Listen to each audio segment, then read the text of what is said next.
বসন্ত পঞ্চমীতে প্রয়াগরাজে আস্থার পুণ্যডুব আর বিশেষ দিনে পুণ্যের টানে ত্রিবেণীর তটে জনসুনামি।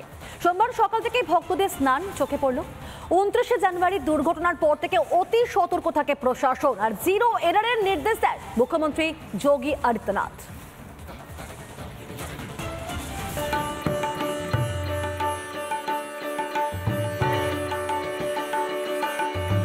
যতদূর চোখ যায় শুধুই সনাতনীদের ছটা। মহাকুম্ভে সনাতনীদের ভক্তির মেলা। প্রয়াগরাজে ডেরা করেছেন অগণিত হিন্দু। বসন্ত পঞ্চমীতে মহাকুম্ভে ভক্তের ঢল। এই বিশেষ দিনে গঙ্গা ডুব সারতে পারলে সব পাপ ধুয়ে যাবে, এই বিশ্বাসকে পুঁজি করে দিনভর চলল পুণ্যডুবের পর্ব। পুণ্যের খোঁজে যখন স্নানের ব্যস্ততা, তখন কপ্টার থেকে ভক্তদের উদ্দেশ্যে পুষ্পবৃষ্টি মেলা কর্তৃপক্ষের। কথাই আছে, কুম্ভের মেলায় হারিয়ে গেলে নাকি তাকে খুঁজে পাওয়া মুশকিল। এই কথাকে মাথায় রেখে ত্রিবেণী সঙ্গমে প্রিয়জনের হাত ধরে মহাকুম্ভের প্রাঙ্গণে হাঁটতে দেখা গেল বহু ভক্তকে। পুণ্যের টানে শুধু দেশ নয়, মোক্ষ লাভের জন্য প্রয়াগরাজে বিদেশের পুণ্যার্থীদেরও জমায়েত। কেউ এসেছেন ইতালি থেকে, কেউ আবার এসেছেন রাশিয়া, আমেরিকা থেকে। সনাতন ধর্মকে ভালোবেসে বহু বছর ধরে ভারতে রয়েছেন বলে জানান ইউক্রেনের এক পুণ্যার্থী। Today and I celebrated my birthday dipping here.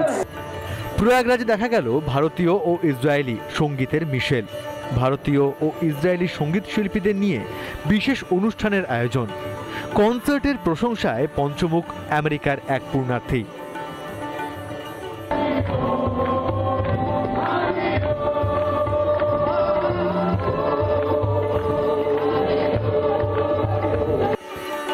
তীর্থস্থল Prayagraj যেন এক টুকরো রাজস্থান।